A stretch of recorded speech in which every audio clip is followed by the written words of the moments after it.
Bienvenidos a esta segunda pregunta de la prueba número 10. Dice el ejercicio: la figura muestra el triángulo PQR inscrito en el rectángulo EFGR, una de sus alturas QM y las medidas de algunos segmentos del rectángulo. Aquí está la figura.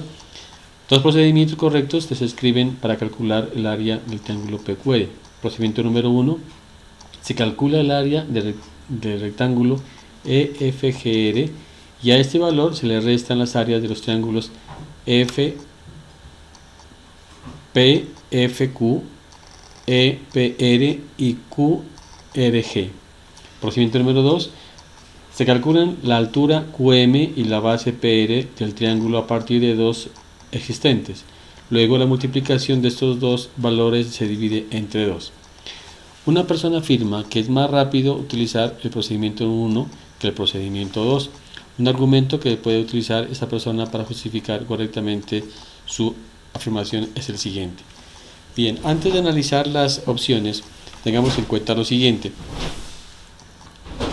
Aquí nos están diciendo que el proceso, tanto el 1 como el proceso 2, son correctos. La cuestión aquí es verificar cuál de los dos es más fácil y expedito para poder calcular este ejercicio. Entonces aquí vemos que efectivamente, si usted quiere encontrar cuál es el área de esta figura que está aquí, de ese triángulo, entonces usted simplemente tendría que a todo el rectángulo quitarle este triángulo, este triángulo, este triángulo, que por sus medidas aquí ya están definidas: base por altura sobre 2, base por altura sobre 2 y base por altura sobre 2. Es decir, podríamos tranquilamente restar a todo el rectángulo base por altura los tres triángulos. Esa sería una forma para poder encontrar. La segunda forma dice que se calculan la altura QM. Esta altura QM, recordemos, aquí hay un ángulo recto. Y la base PR, o sea, esta base de aquí,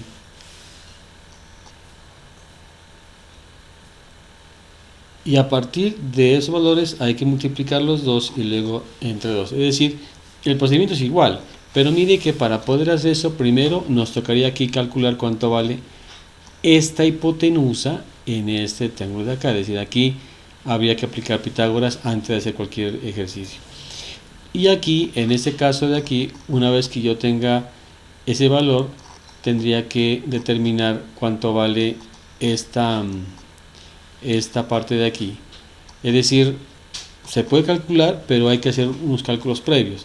Es decir, resulta más fácil el procedimiento 1. Tengamos en cuenta esa idea, pues, para poder analizar entonces las opciones.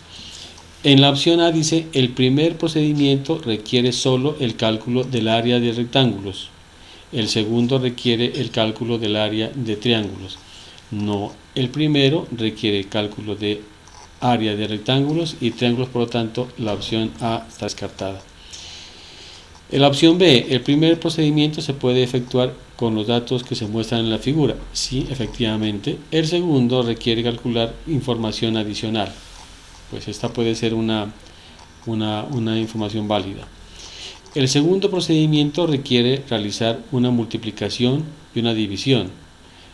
El primero solo requiere realizar una resta, pero la resta una vez que usted tenga los triángulos, por lo tanto, las áreas, por lo tanto esta no sería válida. El segundo procedimiento se puede efectuar utilizando solo las medidas de un triángulo. ¿Sí? El primero requiere medidas de varias figuras. Efectivamente, pero aquí esa respuesta es muy ambigua porque no corresponde al contexto de la pregunta. Por lo tanto, la opción correcta sería entonces la B.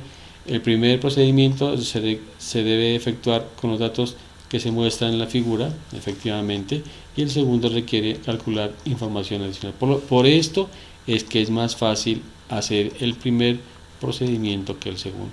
Por lo tanto, nuestra respuesta correcta sería entonces la B en este caso.